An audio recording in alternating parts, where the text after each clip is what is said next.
कहानी एक महिला सेना अधिकारी के इर्द गिर्द घूमती है जो यूएसए नेवी की स्पेशल फोर्स में शामिल होने वाली पहली महिला बन जाती है। अपने वरिष्ठ अधिकारियों के संदेह के बावजूद वह परीक्षा पास करके सभी को गलत साबित कर देती है, जबकि कई पुरुष ट्रेनिंग छोड़ देते हैं। मूवी की शुरुआत सीनेट सशस्त्र सेवा समिति द्वारा नेवी में सचिव के पद के लिए सेवानिवृत्त मिलिट्री ऑफिसर थियोडोर हेस का साक्षात्कार लेने से होती है। इस समय जिस विषय पर चर्चा हो रही है वह है नेवी में महिलाओं को दी जाने वाली सीमित भूमिका, और हेस इस रुख का बचाव करने की कोशिश करती है। अचानक इस सुनवाई की अध्यक्षता कर रही टेक्सास की सीनेटर लिलियन डेहेवन हेस के आधे अधूरे भाषण को बीच में रोक देती है। वह उनके तर्कों का खंडन करती है और कहती है कि मिलिट्री में महिलाओं के प्रति नेवी का रवैया ऐतिहासिक रूप से खराब रहा है। सीनेटर अपनी रिसर्च पर जोर देती है और रिपोर्ट के कुछ अंश पढ़ना शुरू करती है। इसमें उच्च पदस्थ नेवी ऑफिसर्स के रिकॉर्ड किए गए बयान हैं जो महिला सैनिकों को कम सक्षम के रूप में चित्रित करते हैं। साथ ही अक्सर महिलाओं के प्रति द्वेषपूर्ण टिप्पणियां करते हैं। इस विस्फोटक सुनवाई के बाद नौसेना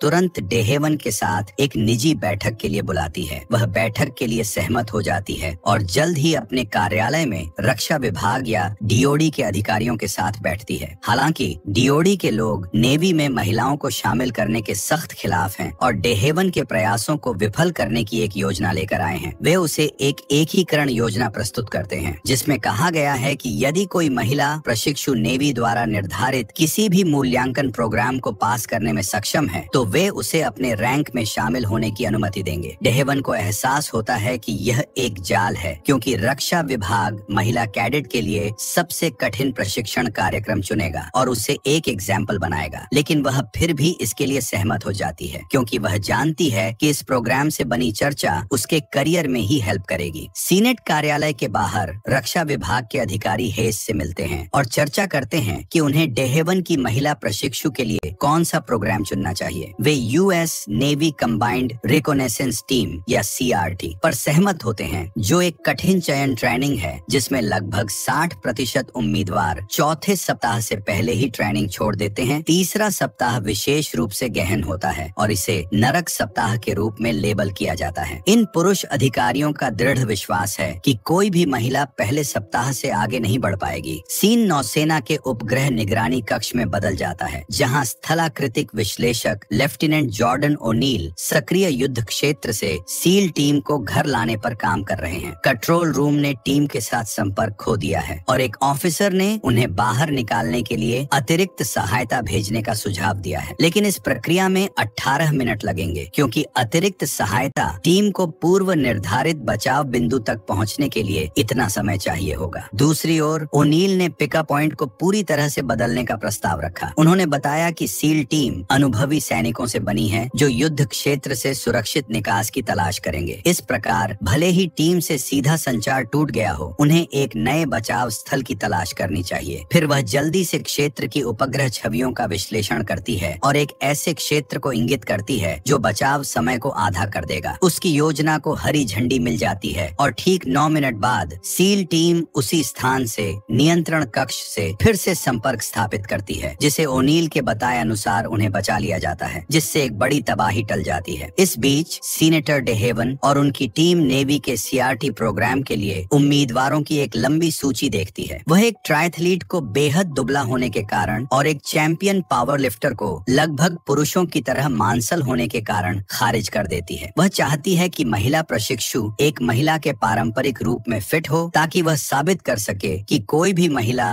नेवी का हिस्सा हो सकती है, और ऐसा करने के लिए महिलाओं को हमेशा शारीरिक रूप से मजबूत दिखने की जरूरत नहीं है। उसकी नजर लेफ्टिनेंट जॉर्डन ओनील पर पड़ती है, जिसने ओलंपिक ट्रायथलॉन प्रतियोगी होने के साथ साथ अकादमिक रूप से उत्कृष्ट होने की प्रभावशाली उपलब्धियां हासिल की हैं। वह पारंपरिक रूप से स्त्री होने के मामले में डेहेवन के बिल में भी फिट बैठती है। काम के इस व्यस्त दिन के बाद लेफ्टिनेंट ओनील अपने मंगेतर लेफ्टिनेंट कमांडर रॉयस हार्पर से मिलती है, जो नेवी के लिए एक ऑपरेशनल अधिकारी है। वह उसे संदिग्ध स्थिति से सफलतापूर्वक निपटने के लिए बधाई देता है, लेकिन साथ ही उसे वार्निंग भी देता है कि वह ऐसे मामलों में बहुत अधिक शामिल न हो, क्योंकि वह एक सैनिक नहीं बल्कि एक खुफिया अधिकारी है। तभी ओनील को एक कॉल आती है और उसे सीनेटर डेहेवन से उनके ऑफिस में तत्काल मिलने के लिए कहा जाता है। अगले दृश्य में सीनेटर CRT प्रोग्राम से संबंधित डॉक्यूमेंट ओनील को देता है और बताता है कि पूरा मामला क्या है। वह कहती है कि अगर ओनील इस ट्रेनिंग को पूरा करे लेती है तो भविष्य में महिलाओं के लिए नेवी में शामिल होने के दरवाजे खुल जाएंगे। उस रात लेफ्टिनेंट अपने घर लौटती है और अपने पति के साथ इस विचार पर चर्चा करती है, लेकिन वह कई कारणों से इस विचार के बारे में बहुत उत्साहित नहीं लगता। सबसे पहले नेवी CRT एक बहुत ही कठिन प्रोग्राम है जो ओनील को लंबे समय तक चलने वाली शारीरिक चोटें पहुंचा सकता है। उसे कई पुरुषों के साथ प्रशिक्षण और रहने की जगह भी साझा करनी होगी जो निस्संदेह उसके साथ गलत बर्ताव करें। लेकिन अगर वह किसी तरह से चुनी जाती है तो उसे लंबे समय तक एक्टिव ड्यूटी पर तैनात किया जाएगा। रॉयस का कहना है कि उसके पास इतने लंबे समय तक उसका इंतजार करने का धैर्य नहीं हो सकता। ये ओनील को दुखी करता है, जिसे लगता है कि उसका मंगेतर उसकी क्षमताओं और उनके रिश्ते को कमजोर कर रहा है। वह अब सभी को गलत साबित करने के लिए और भी दृढ़ है और CRT कार्यक्रम के लिए नामांकन करती है। कुछ दिनों बाद वह ट्रेनिंग सेंटर पहुंचती है और कमांडिंग ऑफिसर उसे हॉस्टल से दूर एक अलग रूम देता है जहां सभी पुरुष प्रशिक्षु सोते हैं। जल्द ही यह बात फैल जाती है कि प्रोग्राम में एक महिला को भी भर्ती किया गया है, जिससे पुरुष बिल्कुल भी खुश नहीं दिखते हैं। उसी रात जब ओनील रात के खाने के लिए मेस में पहुंचती है तो कई पुरुष उसका मजाक उड़ाते हैं और उस पर महिला विरोधी टिप्पणियां करते हैं। अगले दिन ट्रेनिंग आखिरकार शुरू होती है और कमांडिंग ऑफिसर दोहराता है कि अधिकांश सैनिक तीसरे सप्ताह के अंत तक नहीं पहुंच पाएंगे। फिर वह प्रशिक्षुओं को कमांड मास्टर चीफ जॉन ओरगेल को सौंप देता है जो उनके मुख्य ट्रेनिंग सुपरवाइजर होंगे। वह बहुत ही सख्त व्यक्ति है और उसे इस बात की परवाह नहीं है कि ग्रुप में एक महिला भी है। वह सभी की वर्दी की जांच करते हुए वह DH लॉरेंस की एक स्टोरी सेल्फ पिटी पढ़ता है। अप्रत्यक्ष रूप से सभी को खुद पर तरस न खाने के लिए कहता है। इसके बाद प्रशिक्षुओं को सबसे पहले सिखाया जाता है कि कैसे सैन्य श्रेणी की नावों को समुद्र की ओर ले जाया जाए और जल्दी से उससे उतरा जाए। बाकी की ट्रेनिंग बहुत कठिन है जो उनकी शारीरिक शक्ति का परीक्षण करती है। कई भीषण अभ्यासों के दौरान कमांड मास्टर जॉन उन्हें छोड़ने का आग्रह करता है ताकि उन्हें आगे और दुर्व्यवहार न सहना पड़े। इसलिए उन्होंने प्रशिक्षण यार्ड के सामने एक घंटी लगाई है और जो कोई भी छोड़ना चाहता है उसे 3 बार घंटी बजानी होगी। ओनील के साथ जॉन से कोई अलग व्यवहार नहीं किया जाता है, लेकिन वह अन्य प्रशिक्षुओं की लैंगिकवादी टिप्पणियों से बच नहीं सकती है। वे सभी रसोई की ओर भागते हैं और अपने प्लेटों में खाना पाने के लिए जी जान से संघर्ष करते हैं, लेकिन जैसे ही वे इसे खाने लगते हैं प्रशिक्षक उन्हें मैदान की ओर वापस जाने के लिए चिल्लाना शुरू कर देते हैं। उन्हें अपने भोजन को कचरे के डिब्बे में डालने और खाली पेट प्रशिक्षण में शामिल होने के लिए मजबूर होना पड़ता है। चरम दिनचर्या का यह सिलसिला अगले दिन भी जारी रहता है। सुबह से रात हो जाती है और सैनिकों को ठंडे समुद्री पानी का सामना करने के लिए प्रशिक्षित किया जाता है। इसके बाद ही उनका चिकित्सकीय मूल्यांकन किया जाता है और उन्हें वही खाना खाने की अनुमति दी जाती है जिसे उन्होंने कचरे के डिब्बे में फेंक दिया था। यह पूरी तरह अराजकता है, लेकिन ओनील उसकी जेब में रोटी का एक टुकड़ा छुपा लेती है और बचा हुआ ठंडा भोजन अपने मुंह में ठूंस लेती है। रात के खाने के बाद कमांड मास्टर जॉन उन्हें एक निबंध लिखने का आदेश देते हैं कि वह US नेवी स्पेशल फोर्स में क्यों शामिल होना चाहते हैं। जब थके और भूखे सैनिक निबंध लिखने पर ध्यान केंद्रित करते हैं तो जॉन उन्हें सुलाने के लिए सुखदायक ओपेरा सॉन्ग बजाता है, जिससे जो सो जाते हैं उन्हें शिविर से बाहर निकाल दिया जाता है। ओनील रोटी का एक निवाला खाती है जिसे उसने पहले से छिपा रखा था और इससे उसे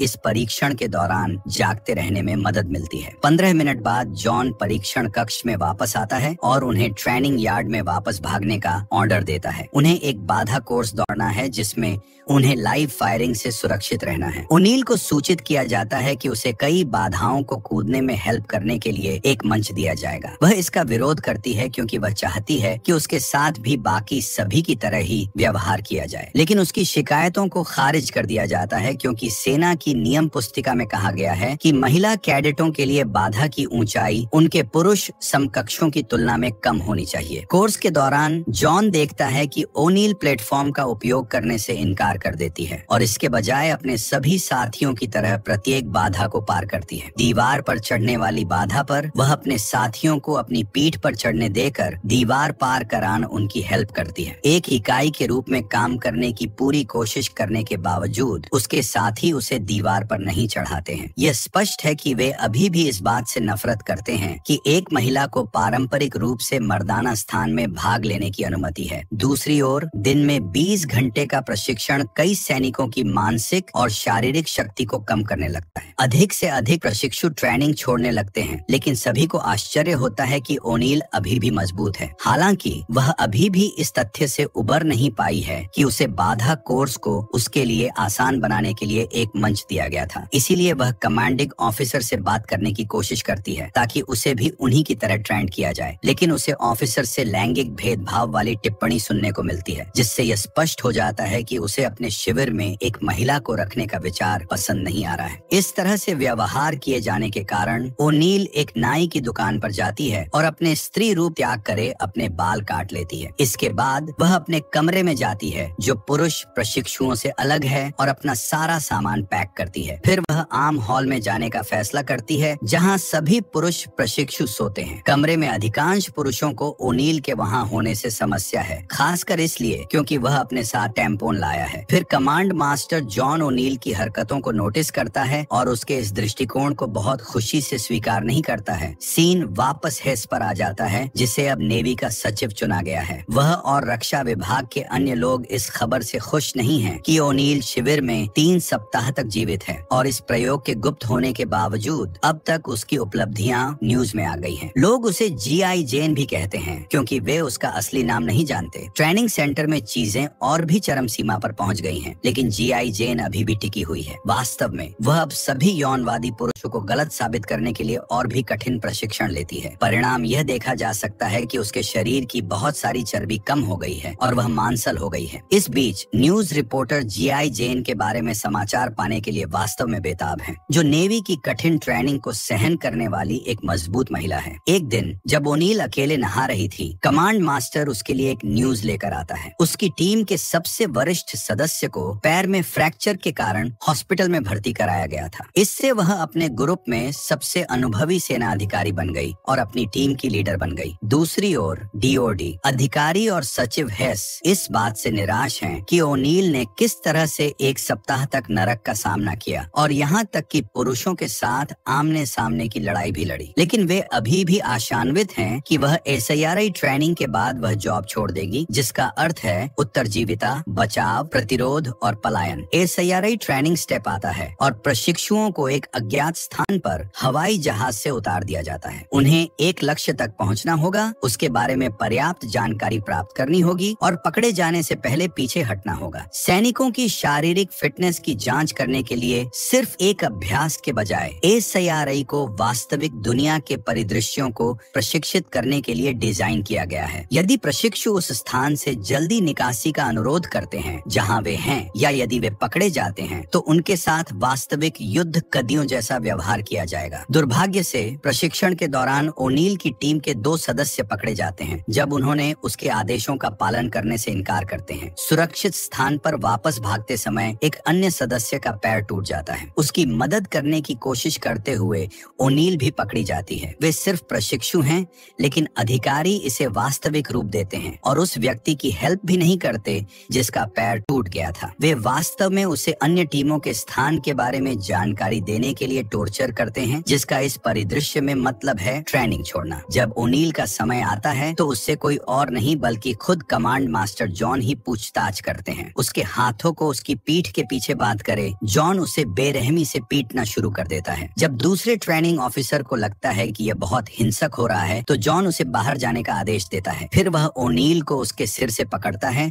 और उसे दरवाजे से बाहर पटक देता है और ओनील को सबके सामने प्रताड़ित करता है ताकि वह उसकी टीम के साथियों से बाकी टीमों के स्थान के बारे में इंफॉर्मेशन ले ले। लेकिन ओनील अपनी टीम के साथियों को चुप रहने के लिए दृढ़ता से कहती है। फिर जॉन यातना को एक कदम आगे ले जाता है और उसकी पैंट फाड़ने की कोशिश करता है, यह कहते हुए कि यह सब वास्तविक स्थिति में हो सकता है। अचानक ओनील जवाबी कार्रवाई करता है और जॉन को उसके पैरों के बीच मारने में कामयाब हो जाती है। फिर वह उसके शरीर पर 2 खतरनाक किक मारती है, लेकिन जॉन उठता है और उसे बेहोश कर देता है। फिर वह उसकी टीम के साथियों की ओर जाता है और यह कहकर अपने कृत्य को उचित ठहराता है कि वह उसे यह एहसास दिलाने के लिए ऐसा कर रहा है कि वह लड़ने के लिए पैदा नहीं हुई है। यह सब बकवास सुनकर ओनील जॉन को उसकी पीठ चूमने के लिए कहकर उसका अपमान करती है, जिस पर सभी पुरुष प्रशिक्षु ओनील की जय जयकार करते हैं और कमांड मास्टर को ऐसा करने के लिए कहते हैं। सभी विभागों के बेमेल सैनिकों के एक समूह को एक टीम में बदलने के बाद ओनील ने आखिरकार जॉन का सम्मान अर्जित किया। जीआई जेन के CRT ट्रेनिंग पास करने की खबर सीनेटर डेहेवन तक पहुंचती है, जो इस बात से बहुत खुश हैं। अपनी बहादुरी के प्रदर्शन के बाद ओनील को अपने साथियों से सम्मान मिलना शुरू हो गया है, जो अब उसके साथ एक समान और एक दोस्त की तरह व्यवहार करते हैं। एक दिन जब वह अपनी महिला मित्रों के साथ समुद्र तट पर बाहर जाती है तो कोई चुपके से उसकी फोटो क्लिक करने में कामयाब हो जाता है। फिर तस्वीरें उच्च अधिकारियों को भेजी जाती हैं, जो ओनील पर समलैंगिक होने का सवाल उठाते हैं। उसे बताया जाता है कि ट्रेनिंग के दौरान अन्य महिला अधिकारियों के साथ उसकी तस्वीरें लेना उनके और उनके संगठन के लिए अपमान की बात है। इसलिए जैसा कि यह है, वह प्रशिक्षण छोड़ देगी ताकि पूरी तस्वीरों की जांच की जा सके। वह अपनी ट्रेनिंग जारी रखना चाहती है और उसका मानना है कि कोई उसकी ट्रेनिंग में बाधा डालने कोशिश कर रहा है, लेकिन उसे बताया जाता है कि जांच के बाद जब वह निर्दोष साबित हो जाएगी तो वह फिर से शुरू से प्रशिक्षण में शामिल हो सकेगी, जिसका मतलब है कि अब तक उसने जो कुछ भी किया है वह सब व्यर्थ हो जाएगा। इस बात से क्रोधित होकर कि हर कोई उसे बर्बाद करने की कोशिश कर रहा है, ओनील ने 3 बार घंटी बजाई, यह संकेत देते हुए कि वह स्वेच्छा से ट्रेनिंग से हट रही है। फिर वह अपने मंगेतर के पास घर लौटी है, जिसके पास साझा करने के लिए कुछ हैरान करने वाली खबर है। वह उसे दिखाता है कि गुमनाम तस्वीरें किसी और से नहीं बल्कि सीनेटर डेहेवन के ऑफिस से ही भेजी गई थीं। वही व्यक्ति जो चाहता था कि वह महिला सशक्तिकरण को साबित करने के लिए सफल हो। पता चलता है कि सीनेटर ओनील का इस्तेमाल सिर्फ अपना नाम आगे बढ़ाने के लिए कर रही थी। वह चाहती थी कि वह अपने पुरुष समकक्षों को डराने के लिए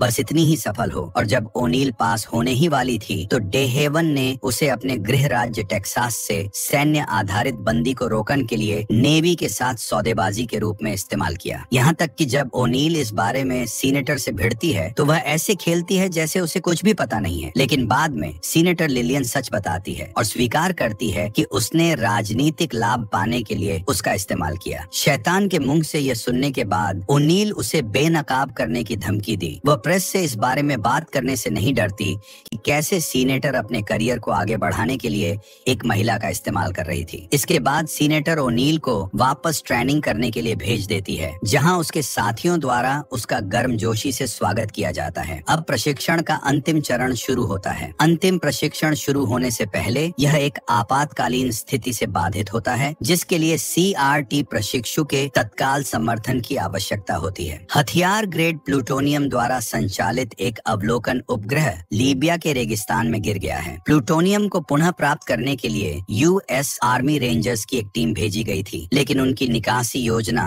विफल हो गई और अब प्रशिक्षुओं को रेंजर्स की निकासी योजना में सहायता करने के लिए भेजा जाता है। मिशन के दौरान ओनील एक लीबियाई सैनिक की नजर में आने वाली होती है, इसलिए उसे बचाने के लिए जॉन लीबियाई सैनिक को गोली मार देता है, जिससे उनका भेद खुल जाता है। अब लीबियाई गश्ती दल को अपने क्षेत्र में अमेरिकी सेना की उपस्थिति के बारे में पता चल जाता है और दोनों पक्षों के बीच टकराव शुरू हो जाता है। जॉन जेम्स को अपनी टीम से बहुत दूर जाना पड़ता है। जब ओनील टीम का नक्शा देखती है तो उसे पता चलता है कि मास्टर चीफ उस रास्ते का इस्तेमाल नहीं करने जा रहे हैं जिसके बारे में बाकी लोगों का मानना है कि वह दूसरों के साथ फिर से जुड़ने के लिए जाएंगे। इसलिए मास्टर चीफ फिलहाल गलत दिशा में जा रहे हैं और गंभीर संकट में हैं। लेकिन ओनील उन्हें बचाने के लिए यहाँ है। लीडर के चले जाने के बाद ओनील आगे आती है। वह घायल मास्टर चीफ को बचाते हुए नेतृत्व और रणनीति में एक निर्णायक क्षमता प्रदर्शित करती है, जिन्हें वह और उनकी टीम के साथी मैकूल विस्फोटकों वाली गली के किल जोन से बाहर निकालते हैं। जल्द ही उन्हें बैकअप और हेलीकॉप्टर गनशिप मिलते हैं, जो अंतिम हमला करते हैं और बचाव अभियान सफल होता है। मिशन में भाग लेने वाले सभी लोगों को CRT में स्वीकार कर लिया जाता है। अंतिम दृश्य में कमांड मास्टर जॉन जेम्स और गेल ओनील को अपना नेवी क्रॉस और एक कविता की किताब देते हैं, जिसमें D.H. लॉरेंस की एक छोटी कविता सेल्फ पिटी है, जो उनकी उपलब्धि की स्वीकृति और उन्हें बचाने के लिए आभार के रूप में है, और मूवी यही समाप्त हो जाती है।